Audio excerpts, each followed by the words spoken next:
¿Cómo están, gente de YouTube? Espero que estén muy pero muy bien. Vamos a continuar con este cuarto video. Sería el tercer capítulo de este libro que se llama Napoleon Hill, Piense y hágase rico, la riqueza y la realización personal al alcance de todos. Sería la segunda vez que grabo este video porque la primera me equivoqué bastantes veces. Espero me perdonen si me equivoco. Es un gasto enorme en la voz, pero espero me entiendan y no siendo más, pues voy a comenzar. Espero les guste. Sería el capítulo número 3. Ahí vamos.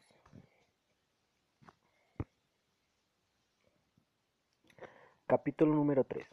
La fe. Visualización y creencia en la consecución del deseo. El segundo paso hacia la riqueza. La fe es el elemento químico primordial de la mente. Cuando la fe se mezcla con el pensamiento, el subconsciente capta la vibración, la traduce en su equivalente espiritual y transmite a la inteligencia universal, como en el caso de la plegaria. Las emociones de la fe, el amor y el sexo son las más poderosas entre las principales emociones positivas. Cuando se mezclan las tres, tienen el efecto de colorear el pensamiento de tal manera que éste alcanza al momento el subconsciente, y allí se transforma en su equivalente espiritual, la forma singular que induce una respuesta de la inteligencia infinita. ¿Cómo acrecentar la fe? Tenemos un planeamiento que le ayudará a comprender mejor la importancia que el principio de autosugestión asume en la transmutación del deseo en su equivalente físico o monetario. La fe es un estado mental que se puede inducir o crear con la afirmación o con las repetidas instrucciones al subconsciente a través del principio de autosugestión. Como ejemplo, considere el propósito por el que presumiblemente usted está leyendo este libro. El objetivo es, por supuesto, adquirir la capacidad de transmutar el pensamiento intangible del impulso del deseo en su contrapartida física, el dinero.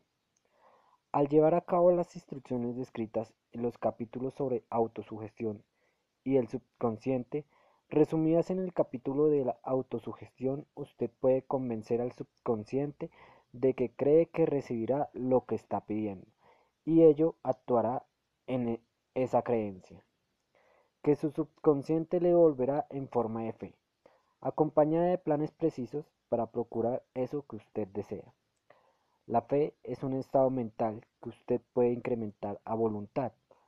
Una vez haya dominado los 13 principios, porque se trata de un estado mental que crece voluntariamente, a través de la aplicación de esos principios, la repetición de la afirmación de órdenes a su subconsciente es el único método conocido del crecimiento voluntario de la emoción de la fe. Quizás el concepto le quede más claro con la siguiente explicación de la forma en que los hombres a veces se convierten en criminales. Para decirlo con las palabras de un famoso criminólogo, cuando los hombres entran por primera vez en contacto con el crimen, éste les repugna. Si siguen en contacto con él durante algún tiempo, se acostumbran y lo toleran. Y si permanecen en contacto con el crimen durante el tiempo suficiente, acaban por aceptarlo y se dejan influir por él.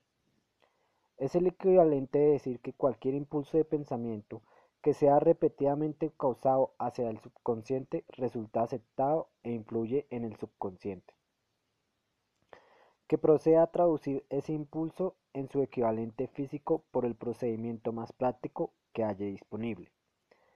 En relación con esto, vuelvo a considerar la proposición de que todos los pensamientos que han sido emocionalizados, cargados emocionalmente y mezclados con la fe, empiezan inmediatamente a traducirse en su equivalente física o en su contrapartida.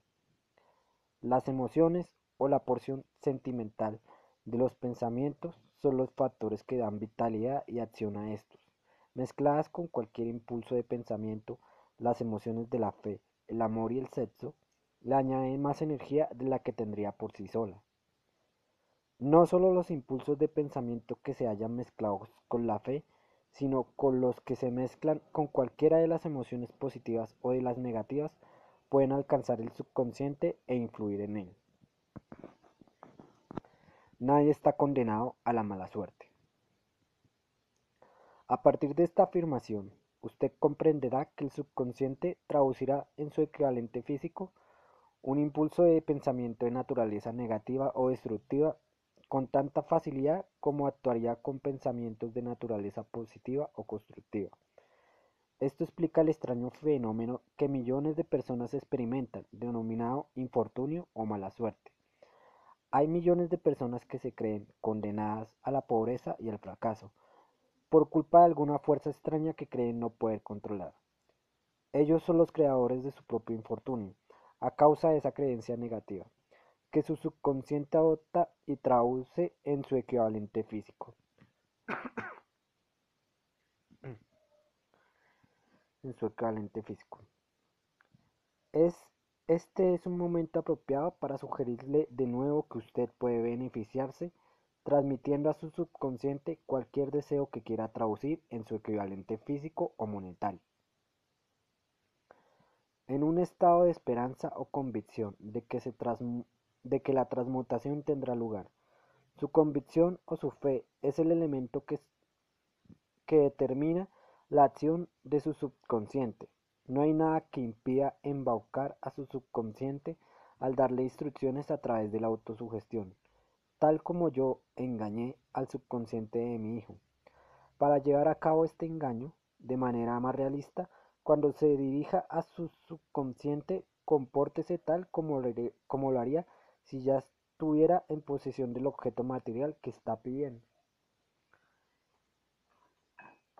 Su subconsciente traducirá en su equivalente físico, por el medio más práctico y directo, cualquier orden que se le dé en un estado de convicción o de fe en que la orden se llevará a cabo. Sin duda, y se ha dicho bastante para señalar un punto de partida desde el cual uno puede, mediante la experimentación y la práctica, adquirir la capacidad de mezclar la fe con cualquier orden que se le dé al subconsciente. La perfección surgirá a través de la práctica, no puede aparecer por mero hecho de leer las instrucciones. Es esencial para usted que estimule sus emociones positivas como fuerzas dominantes de su mente y quite importancia y elimine emociones negativas. Una mente dominada por emociones positivas se convierte en una morada favorable para el estado mental, conocido como fe. Una mente así dominada puede voluntariamente darle al subconsciente instrucciones que éste aceptará y ejecutará de inmediato. La fe es un estado mental que se puede inducir mediante autosugestión. Durante todas las épocas, las religiones han exhortado a la humanidad en conflicto a tener fe en este o aquel dogma o credo, pero no han logrado explicar a las multitudes cómo tener fe. No han afirmado que la fe es un estado mental que se puede inducir mediante la autosugestión. En un lenguaje que cualquier ser humano normal podrá entender, describiremos todo lo que se sabe sobre el principio mediante el cual la fe puede aparecer donde ya no existe. Tenga fe en usted, fe en el infinito. Antes de empezar, debería recordar que la fe es el elixir eterno que da vida, poder y acción al impulso del pensamiento. Merece la pena leer el enunciado anterior una vez, y una tercera, y una cuarta. Merece la pena leerlo en voz alta. La fe es el elixir eterno que da vida, poder y acción al impulso del pensamiento. La fe es el elixir eterno que da vida, poder y acción al impulso del pensamiento. La fe es el elixir eterno que da vida, poder y acción al impulso del pensamiento. La fe es el elixir eterno que da vida, poder y acción al impulso del pensamiento. La fe es el punto inicial de toda acumulación de riquezas. La fe es la base de todos los milagros y de todos los misterios que no se pueden analizar con los parámetros de la ciencia. La fe es el único antídoto conocido contra el fracaso. La fe es el elemento, el componente químico que, combinado con la plegaria, nos proporciona comunicación directa con la inteligencia infinita. La fe es el elemento que transforma la vibración ordinaria del pensamiento creada por la mente finita del hombre en su equivalente espiritual. La fe es el único agente a través del cual el hombre puede dominar la fuerza de la inteligencia infinita y usarla. La magia de la autosugestión. La prueba es simple y fácil de demostrar. Va ligada al principio de autosugestión, por lo tanto, centremos la atención en el tema de la autosugestión. Para descubrir qué es y lo que se puede alcanzar con ella, se sabe que uno llega finalmente a creer cualquier cosa que se repita a sí mismo, sea la afirmación verdadera o falsa. Si un hombre repite una mentira una y otra vez, con el tiempo aceptará esa mentira como algo cierto. Más aún creerá que es cierta. Todo hombre, que, todo hombre es lo que es a causa de los pensamientos dominantes que él permite que ocupen su mente. Los pensamientos que un hombre adopta deliberadamente y que anima con entusiasmo y con los que combina una emoción o más, constituyen las fuerzas motivadoras que dirigen y controlan cada uno de sus movimientos, actos y hazañas. Aquí tenemos el enunciado de una verdad muy importante. Los pensamientos combinados con cualquiera de las emociones constituyen una fuerza magnética que atrae otros pensamientos similares o relacionados. Un pensamiento así, magnetizado, con la emoción se puede comparar con una semilla que, cuando es plantada en terreno fértil, germina, crece y se multiplica una y otra vez, hasta que aquello que en un principio fue una semilla se convierte en innumerables millones de semillas de la misma clase. La mente humana está constantemente atrayendo vibraciones que armonicen con aquella que la domina. Cualquier idea, plan, pensamiento o propósito que uno abrigue atrae infinidad de ideas afines. Adhiere estas ideas a su propia fuerza y crece hasta convertirse en el propósito maestro que domina y motiva al individuo en cuya mente se ha alojado. Volvamos ahora al punto inicial. Para informarnos de cómo se puede plantar en la mente la semilla original de una idea, la información es fácil de entender. Cualquier idea, plan o propósito se puede injertar en la mente mediante la repetición del pensamiento. Por eso le damos instrucciones para que ponga por escrito un planteamiento de su propósito principal u objetivo primordial y preciso. Lo memorice y lo repita en voz alta todos los días, hasta que las vibraciones auditivas hayan alcanzado su subconsciente. Decídase a dejar de lado las influencias de todo ambiente desfavorable para construir su propia vida a medida. Al hacer un inventario de sus recursos y capacidades mentales, quizá usted descubra que su mayor debilidad sea su falta de confianza en sí mismo.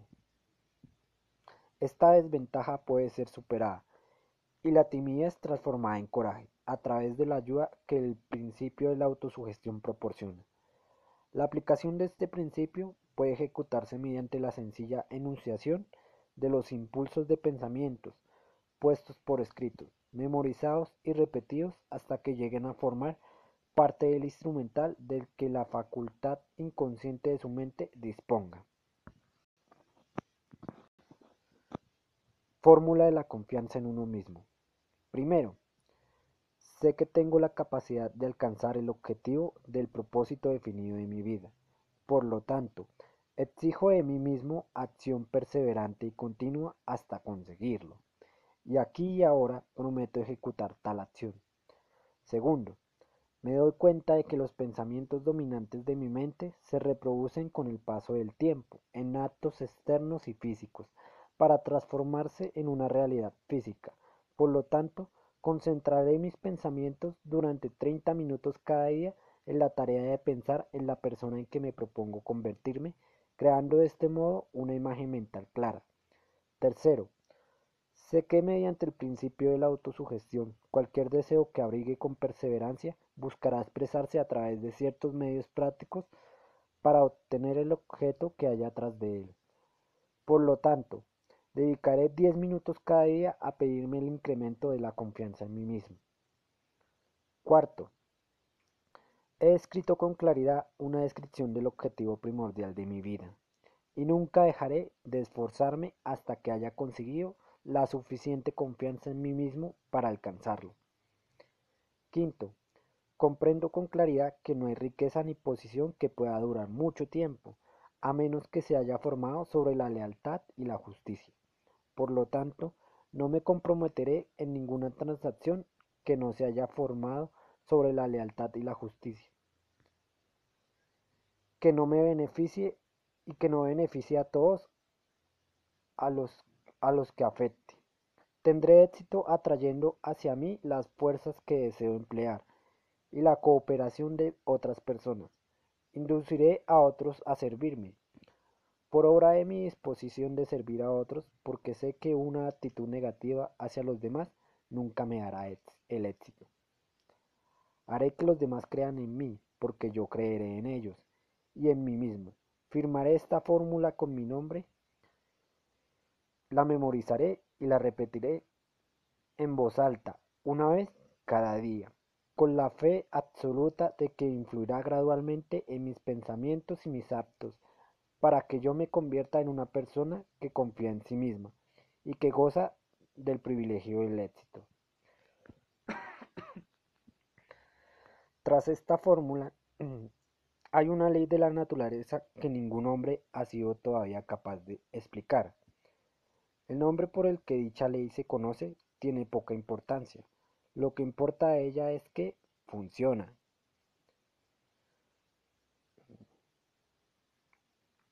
Para la gloria y el progreso de la especie humana si es usada de forma constructiva. Por otra parte, si se la usa destructivamente, destruirá con la misma facilidad. En esta afirmación podemos encontrar una verdad muy importante. Quienes se hunden en frustración y acaban su vida en la pobreza, la miseria y la angustia, lo hacen a causa de la aplicación negativa del principio de la autosugestión. La causa se puede encontrar en el hecho en que todos los impulsos de pensamiento tienen tendencia a vestirse de su equivalente físico.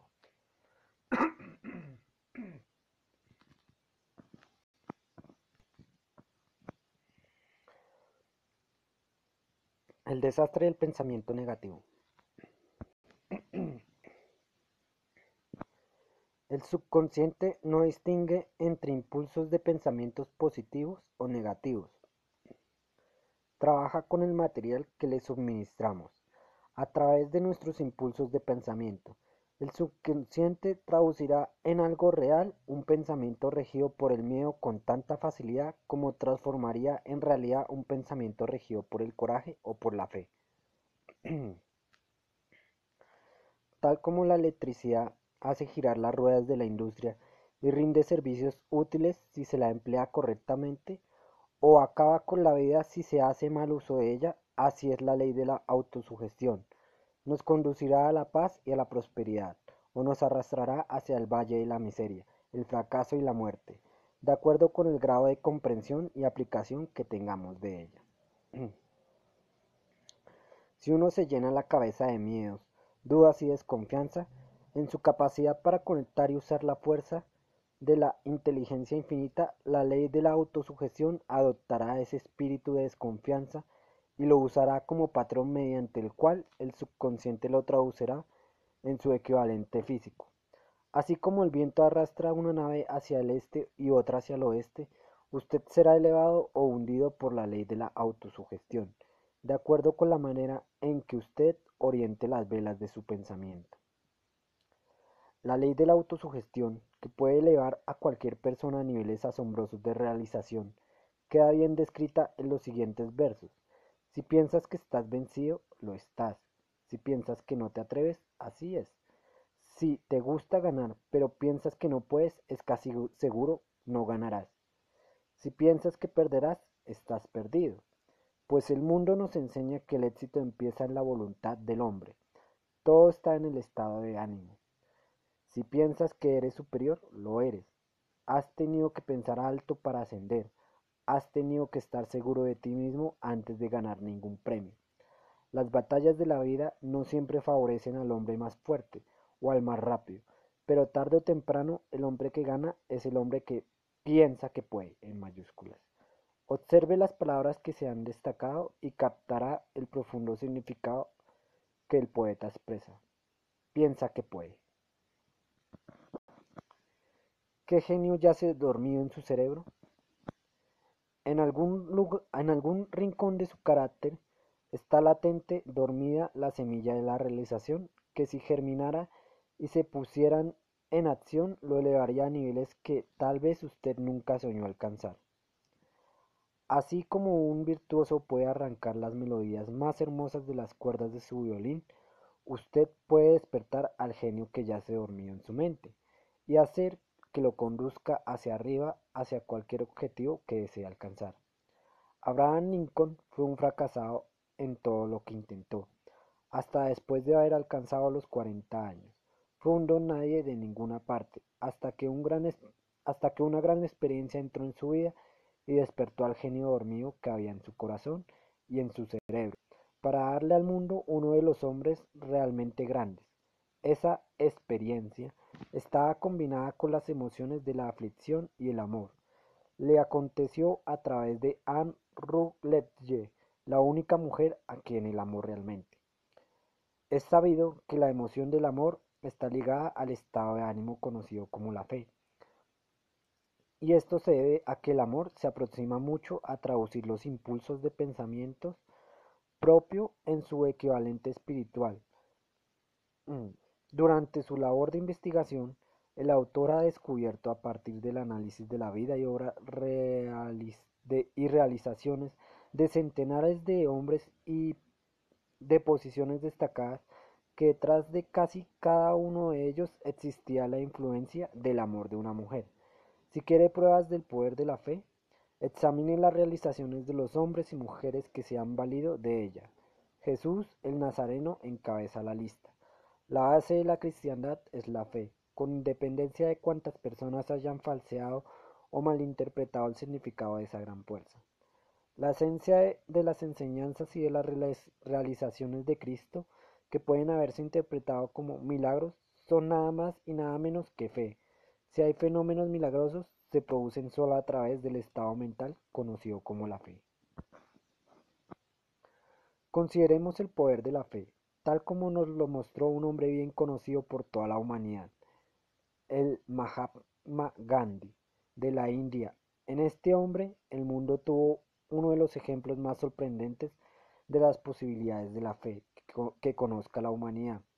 Gandhi ostentó más poder potencial que ningún otro de sus contemporáneos, y ello a pesar del hecho de que no contó con ninguna de las herramientas ortodoxas del poder, tales como dinero, barcos de guerra, soldados ni material bélico.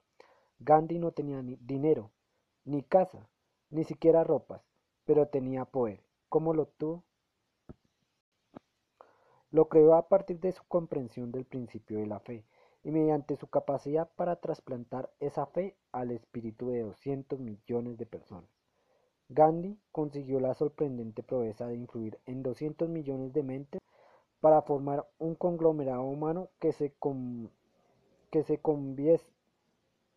combinase al unísono como un solo hombre.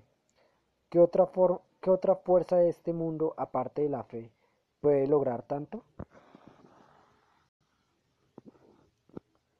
Como una idea construyó una fortuna. Debido a la necesidad de la fe y de la corporación y de la cooperación en el funcionamiento de los negocios y de la industria, será tan interesante como provechoso analizar un suceso que nos proporciona un excelente ejemplo para la comprensión del método por el cual los individuos y los hombres de negocios acumulan grandes fortunas, al dar antes de intentar obtener. El suceso elegido para este ejemplo data de comienzos de siglo, cuando se estaba formando la United States Steel Corporation, Corporación de Acero de Estados Unidos. A medida que lea la historia, tenga presente estos hechos fundamentales y comprenderá cómo las ideas se han convertido en fortunas inmensas.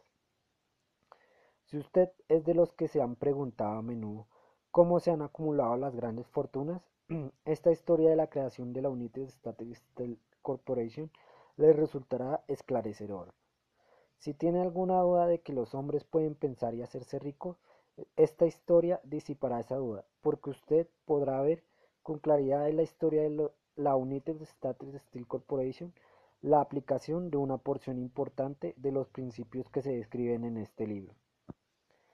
El asombroso relato del poder de una idea ha sido escrito de forma espectacular por John Lowell del New York World Telegram y la transcribiremos con su cortesía. Dice, un bonito discurso de sobremesa por $1.000.000.000. Aquella noche del 12 de diciembre de 1900, en la que unos 80 miembros de la sociedad financiera se reunieron en el salón de banquetes del University Club, en la Quinta Avenida, para hacer los honores a un hombre joven del oeste de Estados Unidos, ni media docena de los invitados supuso que estaban a punto de presenciar el episodio más importante de la historia de la industria estadounidense. J. Edward Simons y Charles Stewart Smith, llenos de gratitud por la pródiga hospitalidad con que Charles M. Schwab les había regalado durante una reciente visita a Pittsburgh, habían organizado la cena para presentar a aquel empresario del acero de 38 años a la Sociedad de Banqueros del Este de Estados Unidos, pero no esperaban que magnetizara de tal modo la convención. De hecho, le advirtieron que los corazones que rellenaban las camisas de Nueva York no reaccionarían a la oratoria, y que si no quería aburrir a los Stillman y a los Harriman y los Vanderbilt, sería mejor que se limitara a 15 o 20 minutos de intrascendencias amables, pero nada más. Incluso John Pierpont Morgan, sentado a la derecha de Schwab, como indicaba su dignidad imperial, se contentó con agradecer muy brevemente su presencia en la mesa del banquete, y en lo que se refería a la prensa y al público, todo el asunto presentaba tan poco interés que los periódicos del día siguiente ni lo mencionaron. De manera que los dos anfitriones y sus distinguidos invitados probaron los habituales 7 u 8 platos. Hubo poca conversación, y versara sobre lo que se versara, fue parca y discreta, aunque algunos de los banqueros y agentes de bolsa habían visto antes a Schwab, cuya carrera había florecido en los bancos de Monongahela. Ninguno lo conocía bien. Pero antes de que la velada acabara, ellos y Money Master Morgan quedarían admirados, y un bebé de $1.000.000.000, la United States Steel Corporation, nacería allí. Quizás sea una lástima para la historia que no se haya hecho ninguna grabación del discurso de Charlie Schwab en aquella cena. Sin embargo, tal vez se trataba de un discurso casero, con incorrecciones gramaticales, pues los perfeccionismos del lenguaje nunca le interesaron a Schwab, lleno de refranes y compaginado con ingenio, pero aparte de eso, obtuvo una fuerza y un efecto impresionantes sobre los $5.000.000.000 de capital estimado que los comensales representaban. Cuando terminó, y la reunión vibraba todavía con sus palabras, aunque Schwab había hablado durante 90 minutos, Morgan condujo al orador a una ventana apartada, donde, balanceando las piernas en un alto e incómodo asiento, hablaron durante una hora más. La magia de la personalidad de Schwab se había puesto en acción con toda su potencia, pero lo más importante y perdurable fue el programa detallado y explícito que presentó para el engrandecimiento del acero. Muchos otros hombres habían tratado de interesar a Morgan en montar juntos un trus del acero, a partir de combinaciones con empresas de pastelería, cables y flejes, azúcar, goma, whisky, aceite o goma de mascar. John W.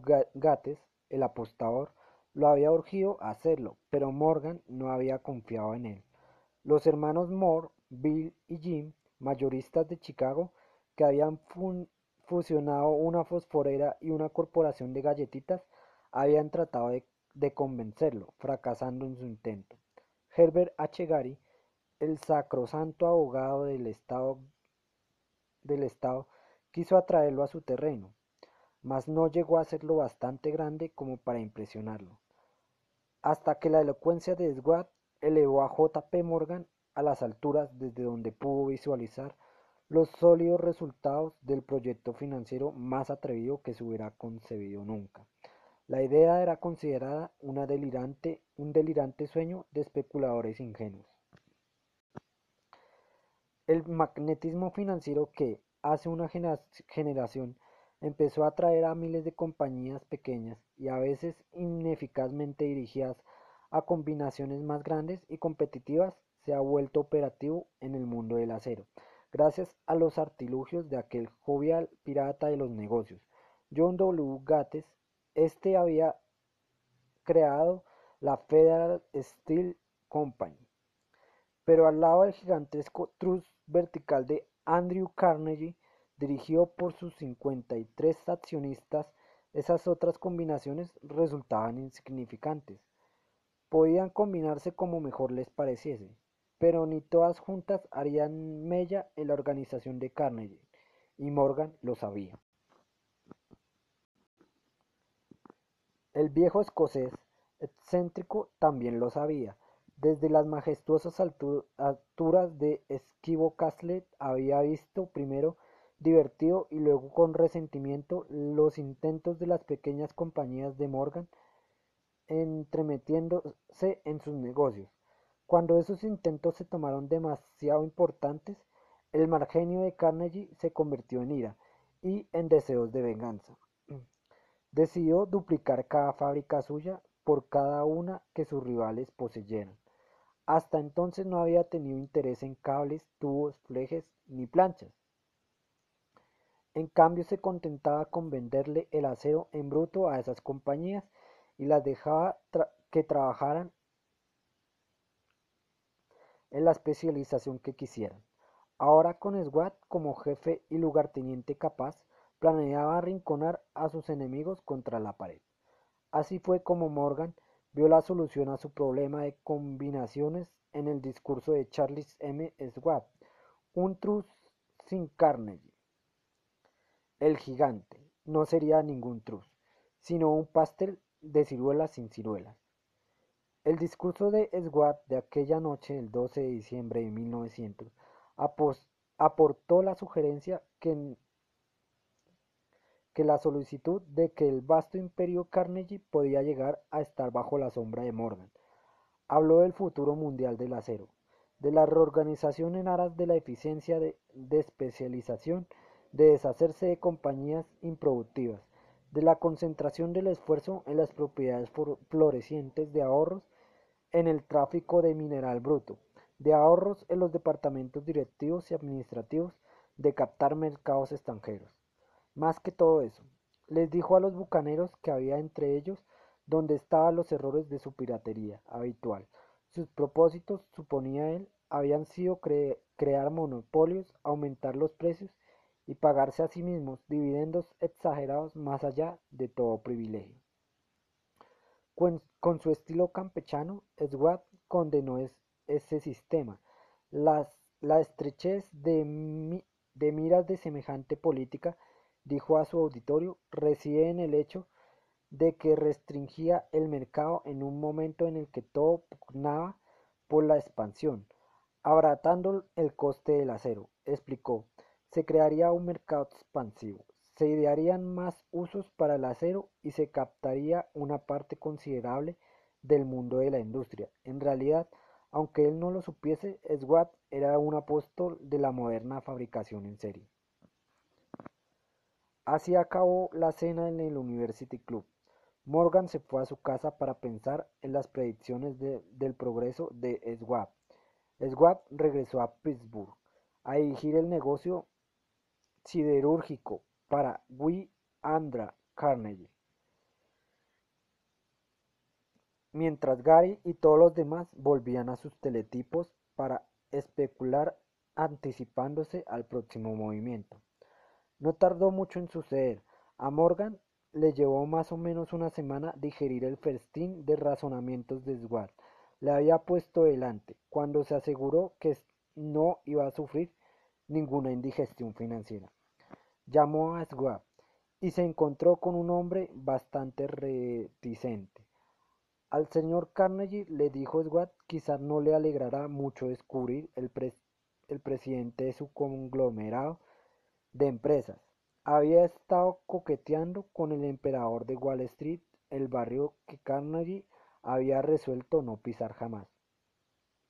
Entonces John W. Gates, que hacía de intermediario entre Morgan y Schwab, sugirió que si Schwab estuviera casualmente de paso por el Bellevue Hotel de Filadelfia, J. P. Morgan podía coincidir con él en el mismo sitio.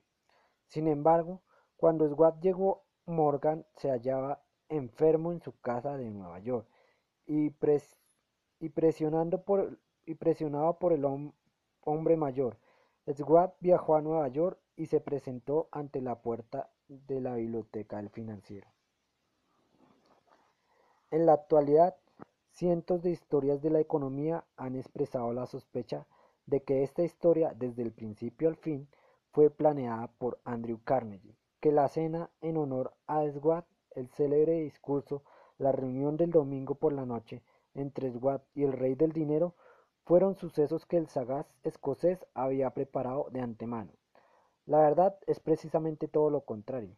Cuando Schwab fue llamado a cerrar el trato, ni siquiera sabía si el jefecito, como llamaban a Andrew, prestaría atención a una oferta de vender, en particular a un grupo de hombres a quienes Andrew consideraba dotados de algo menos que la beatitud.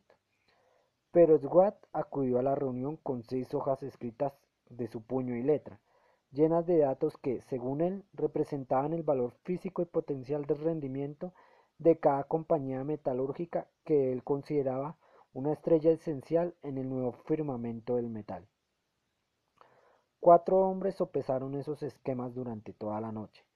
El jefe, por supuesto, era Morgan, firme en su credo del derecho divino del dinero. Con él estaba su socio aristocrático, Robert Bacon, un erudito y un caballero. El tercero era John W. Gates, a quien Morgan tachaba de apostador y utilizaba como herramienta. El cuarto era Schwab, que sabía más sobre el proceso de elaborar y vender acero que cualquier grupo de hombres de su época. A lo largo de aquella conferencia, los esquemas del hombre de Pittsburgh no se cuestionaron nunca. Si él decía que una compañía valía tanto, así era, y punto.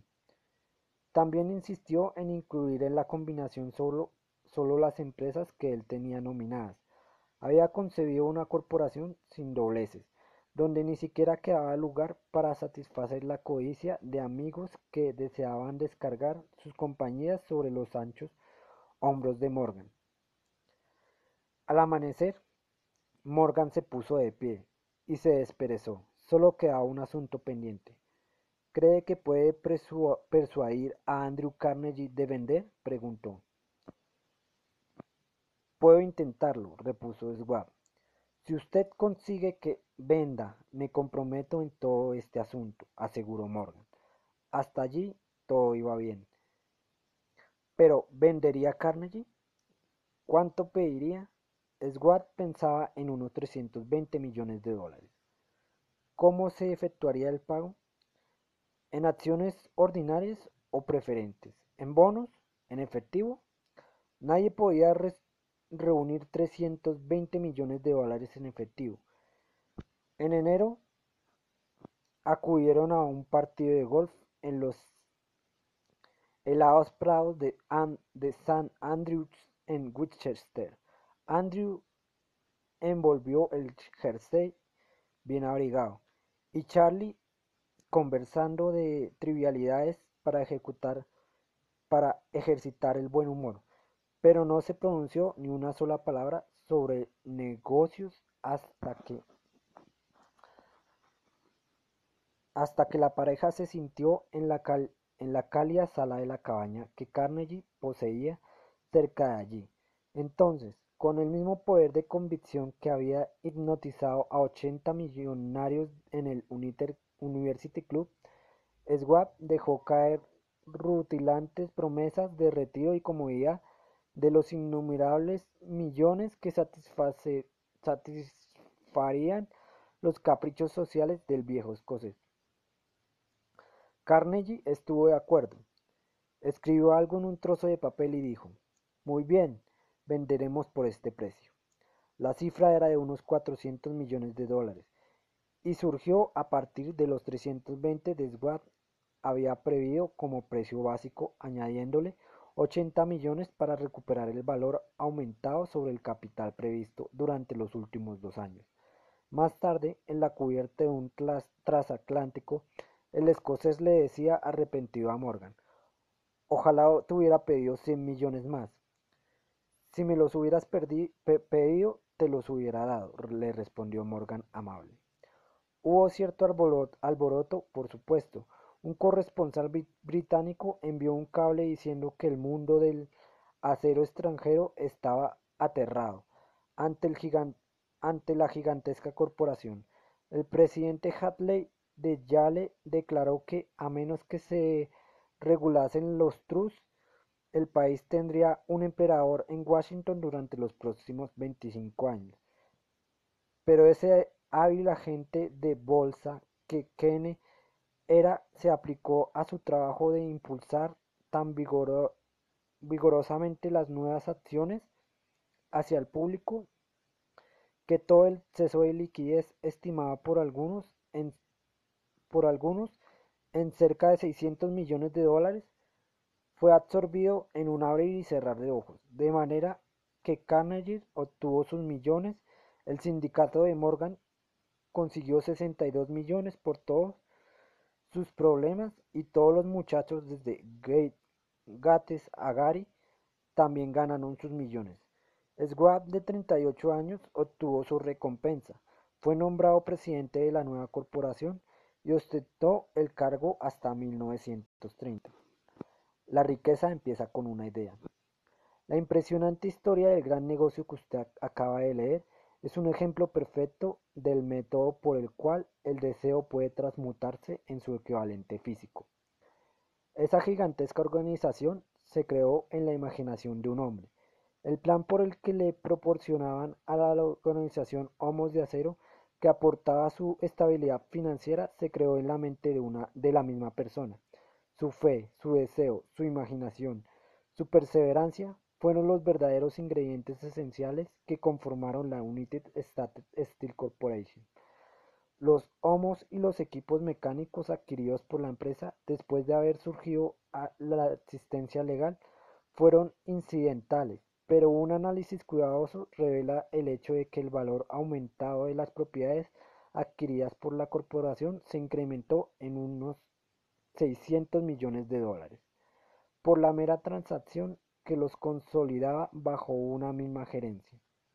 En otras palabras, la idea de Charles M. Schwab, sumada a la fe con la que contagió a J. P. Morgan y a los demás, había dado unos beneficios de unos 600 millones de dólares.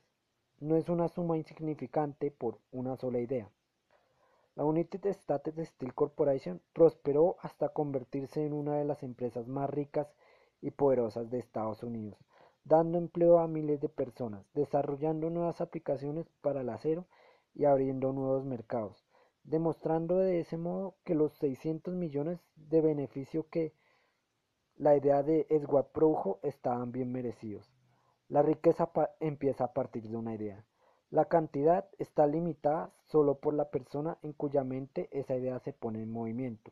La fe elimina las limitaciones. Cuando esté preparado para negociarle a la vida lo que usted desee, recuerde, usted es el que pone el precio por obtener lo que quiere. Y bueno, gente, con esto terminaría lo que sería el tercer capítulo, el cuarto video. Espero les haya gustado, espero hayan aprendido algo de esta lectura y continuaré en un próximo video con el siguiente capítulo. Si les gustó, por favor, denle un like, si pueden suscríbanse y también si quieren comenten. Y pues nada, nos vemos en un próximo video. Hasta pronto.